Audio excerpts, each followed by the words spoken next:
students, in the last class we discussed about non-cyclic photophosphorylation process. See, within photosynthesis there is two phases are there, especially two phases are there, light reaction and the dark reaction. Right?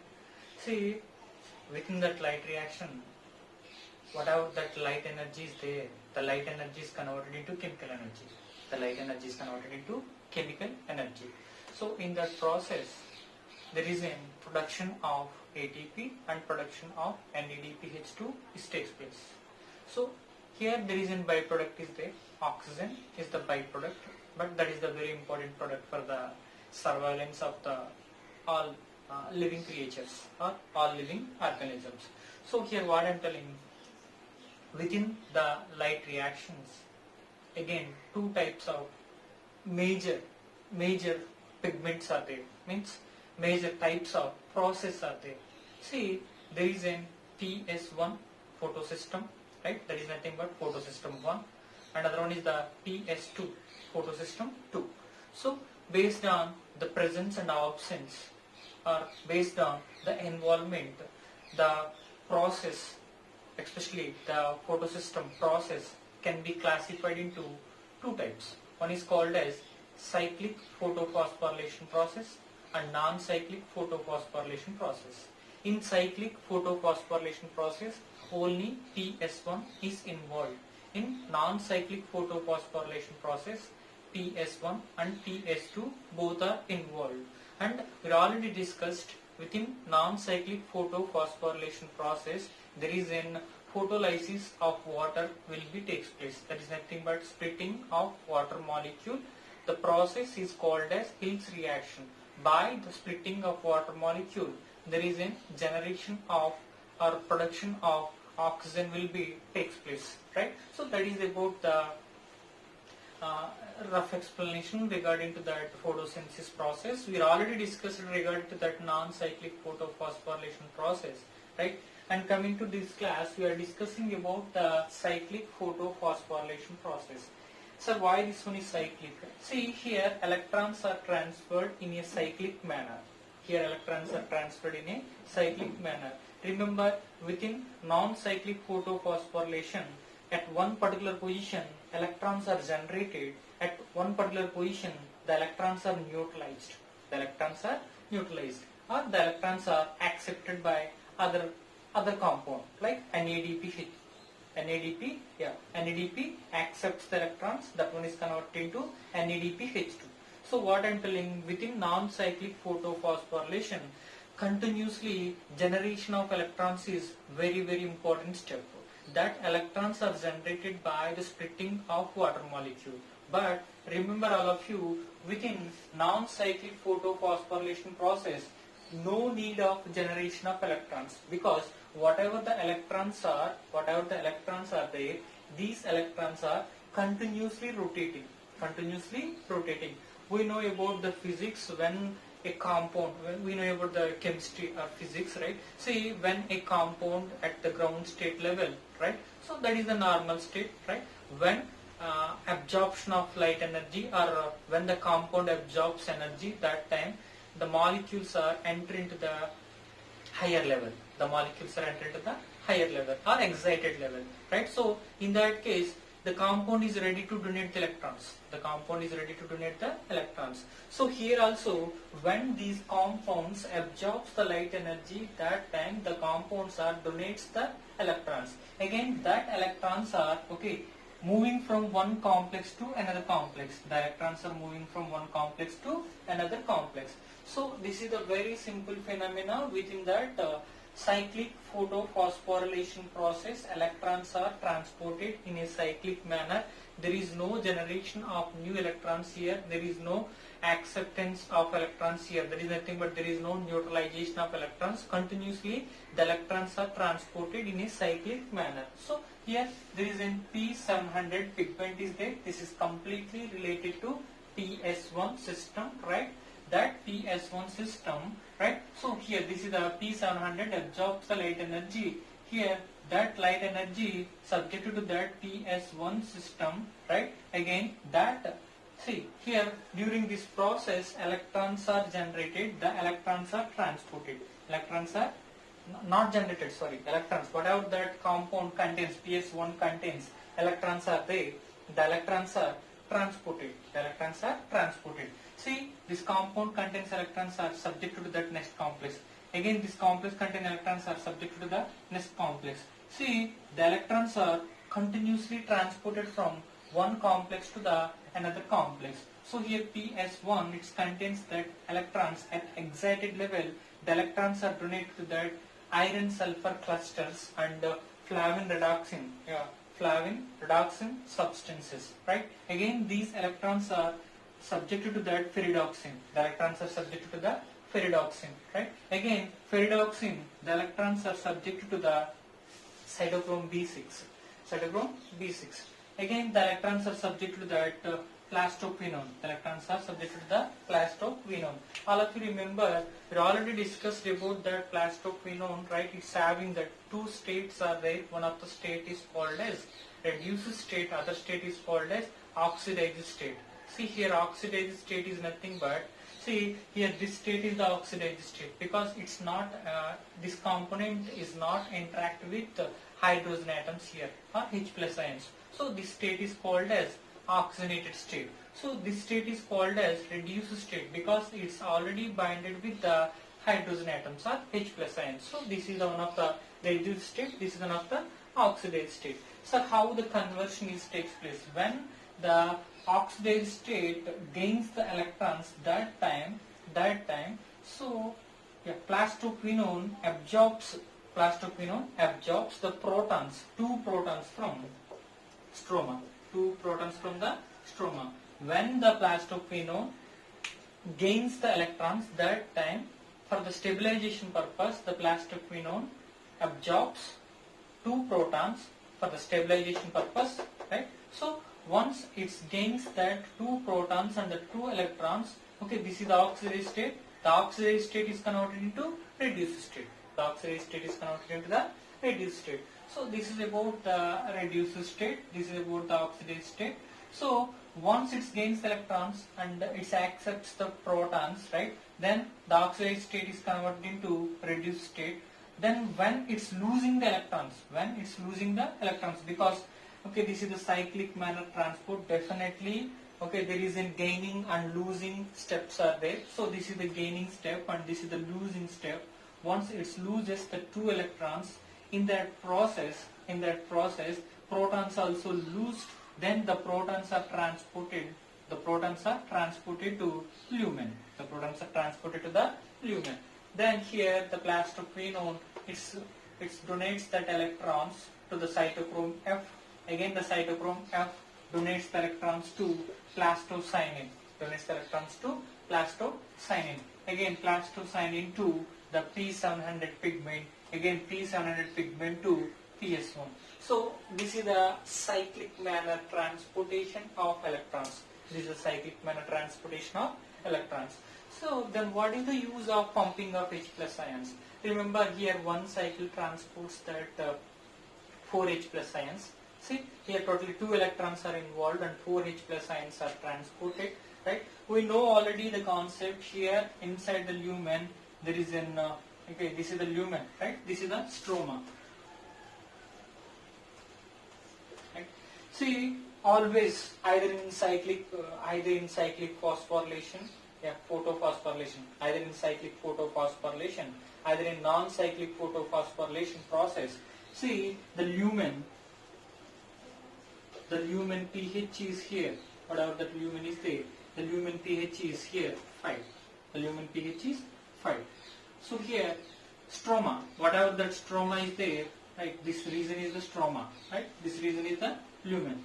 So whatever the stroma is there, the stroma pH is 8. So basically here there is a pH differentiation is there. Within the stroma the pH is 8, within that lumen the pH is 5. So why that variation is there? See, the difference is majorly here, whatever that H plus ions are there, the H plus ions concentration is varied. Here exactly, okay, high H plus ion concentration is present. High H plus ion concentration is present within the lumen. High H plus ion concentration. High H plus ion concentration means low pH. High H plus ion concentration means low pH within the lumen. The lumen pH is 5. The lumen pH is the 5. So within the stroma, okay, within the stroma, see this is the stroma, right? Here high H plus ion concentration, here low H plus ion concentration. Low H plus ion concentration indicates here high pH. Low H plus ion concentration indicates here high pH. See, high pH, here the stroma pH is 8. The stroma pH is the 8. So here there is a difference is there. The difference here H plus ion concentration. So what I am telling here, this is electrochemical differentiation. This is electrochemical differentiation because here high H plus ion concentration is there, here low H plus ion concentration is there. So here for the balancing purpose there is an electrochemical gradient is generated. For the balancing purpose there is an electrochemical gradient is generated. That electrochemical gradient pumps the H plus ions. Okay, from lumen to the stroma. So when the H plus ions are transported, I already said within the mitochondria 2 H plus ions are equals to 1 ATP. Within the chloroplast 3 H plus ions are equals to the 1 ATP. 2 H plus ions are equals to the 1 ATP within that chloroplast case. So this is the 3 H plus ions concentration which are transported from the lumen to the stroma. During this process, whatever that the ATP synthase enzyme head moiety is there, the head moiety already binded with that ADP plus PI, that one is converted into ATP. The ADP plus PI is converted into the ATP. So this is the case, okay, we are discussing because the process cyclic photophosphorylation. Electrons are transported within the cyclic manner, presence of light, photo means here light. Finally, okay, these are supporting for the phosphorylation. Phosphorylation is nothing but synthesis of ATP. All of you remember within cyclic photophosphorylation process, ATP only synthesized. Within non-cyclic photophosphorylation process, ATP synthesized, oxygen is evolved, right? NADPH2 is synthesized. Within cyclic photophosphorylation process, no splitting of water molecule, no generation of oxygen or no production of oxygen, right? No NADPH2 production. Here only the concept is ATP production. All of you remember these pHs are completely related to the either cyclic case or non-cyclic case. See, this H plus ion concentration variation is very important for the pumping and the generation of electrochemical gradient finally for the ATP synthesis, right? So that is about that cyclic photophosphorylation process. Again here we have to discuss about some important points. There is an appressed regions are there, non-appressed regions are there within the chloroplast. We have to discuss. So we'll discuss now, right?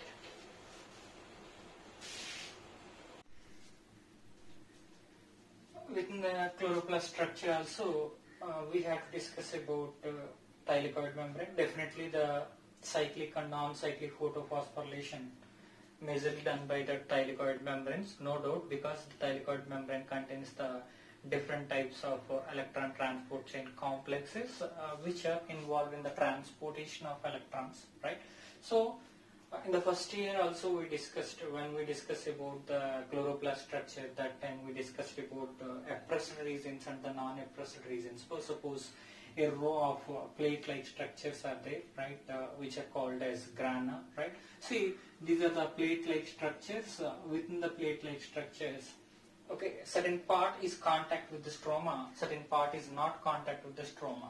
See, this is the region, okay, this is the region contact with the stroma, this region contact with the stroma, this region contact with the stroma, and this upper side contact with the stroma.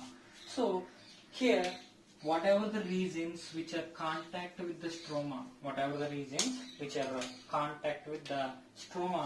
these regions are called as non-appressed regions. These regions are called as non-appressed regions. See, non-appressed regions means which are contact with stroma, right? So that is about the non-appressed regions. And coming to the appressed regions. See here, appressed region means the region which is not contact with stroma. So this region is not contact with stroma. So this region contact with the stroma, right? See, this region completely contact with the stroma. This region also contact with the stroma. This upper region also contact with the stroma. Again, lower side many number of plate-like structures are there, right? So the last here, this is the first plate and the last plate, which is contact with the stroma, right? So here these are the middle plates. So the middle plates are not contact with the stroma. So this is the appressed region. These regions are called as appressed regions. Sir, is there any functional differentiation between the appressed and the non-appressed regions? Definitely there is a functional differentiation within non-appressed region. PS1 is only present. Within non-appressed region only PS1 is present. See, within appressed regions PS1 and PS2 both are present. So based on this, we can, if we think about the components within the non-appressed region and the appressed region, we can easily conclude. So non-appressed region is responsible for cyclic photophosphorylation. Non-appressed region is responsible for the cyclic photophosphorylation because PS1 is only present. And appressed region is there. The appressed region contains PS1 and PS2. So this region is responsible for the non-cyclic photophosphorylation. See, this is responsible for the cyclic photophosphorylation. This is responsible for the non-cyclic photophosphorylation. So based on that, based on the components, we can conclude, right, the types of the reactions which are takes place within that non-appressed region and the appressed region. Right, coming to the next one. See, we know the splitting of water molecule is very important step during the photosynthesis process. See, the splitting process also requires the energy here for QL, quantum of light. 4 QL energy is required for splitting of one water molecule. 4 QL is required, right? See, we know once the splitting takes place, 2 electrons are generated and 2 protons are generated. 2 electrons are generated and 2 protons are generated, right? Here half water molecule is evolved. Right? So that is about that one water molecule splitting process. See, generally we know the within the photosynthesis process, for evolution of one oxygen molecule, see, in that case 8 quanta, quantum of light energy is required. 8 quantum of light energy is required because, see, here half boat is formed. Presence of one water molecule splitting. So for the production of oxygen here, 2 water molecule splitting is required. So here 2 water molecules are photolized, right? See, here 4 H plus ions are generated, 4 electrons are generated, and 1 oxygen molecule is evolved. So for this production here 8 QL energy is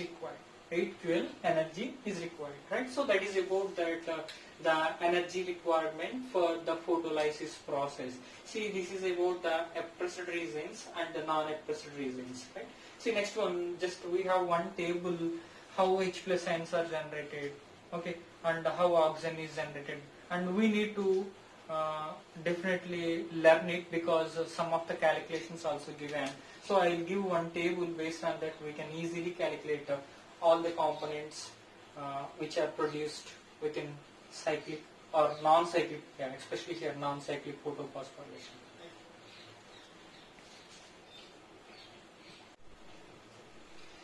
Yeah, coming to the table, this is the table completely related to that non-cyclic photophosphorylation process. Within that case, how H plus ions are generated and how H plus ions are transported. See, this is the tablet form. Completely, this is the tablet form. See at which locations H plus ions are produced. So how many number of Q cycles are takes place, right? How many number of H plus ions are removed from the stroma, right? So we are discussing here.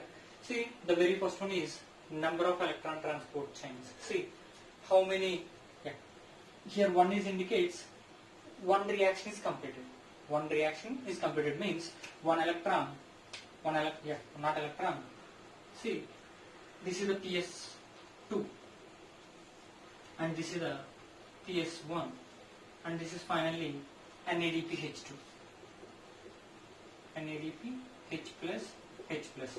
See here one cycle. See here not cycle, this one is number of electron transport chains. Here electron transport chain. This is the electron transport chain. See here electrons transportation is started. Here electron transportation is started. So here electron transportation is started, reaches the PS1. Right? Again, the electrons are transported from PS1 to NADP H plus H plus. So this is one electron transport chain. This is one electron transport chain. So here one electron transport chain. How many number of pairs of electrons are generated here? Only one pair. That is nothing but 2 electrons. Right? Photolysis. Only one water molecule. Right? Here only one water molecule is involved. Right? See total number of H plus ions. See 2 electrons are transported. See Q cycle is there. Q cycle transports the electrons. And Q cycle transports the H plus ions. Q cycle transports the electrons and Q cycle transports the H plus ions. So total number is, by the splitting of water molecule, 2 H plus ions are generated. By the Q cycle, 4 H plus ions are transported. 4 H plus ions are generated. So total number is 6. 6 H plus ions are generated. By the water molecule, 2 H plus ions are generated. By the Q cycle, 4 H plus ions are transported. 4 H plus ions are transported, right? So that is about that H plus ions added to the lumen. See, oxygen releasing of O2 is evolved.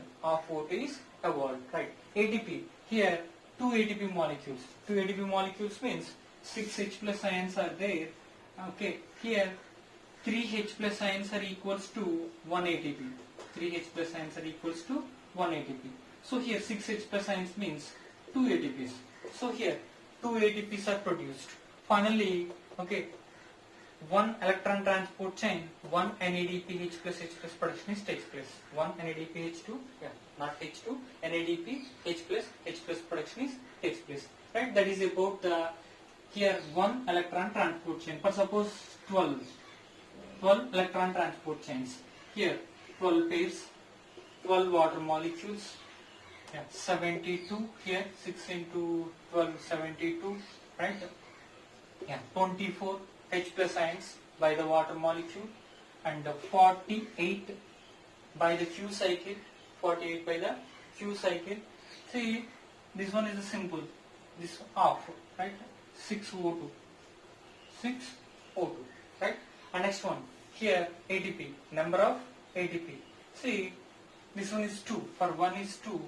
24 here, 24 ATPs, and this one is 12, this one is also 12, this one is also 12. So here, what I am telling, 12 electron transport chain, right? See, these are the products. For one electron transport chain, these are the products. So we have to remember these calculations, we have to analyze. Sometimes maybe bits are given from this area also. Okay, that's why this is a very, very important concept. All of you just practice here, take different cycles and calculate that H plus ions and oxygen production and the photolysis. Just calculate yourself. So this is a very, very important concept, right? That is about the electron transport chain. non-cyclic photophosphorylation process, H plus ions and their productions, means different types of product productions, right, and calculations. This is the tablet form, right. So this is a very important concept. We have to learn it.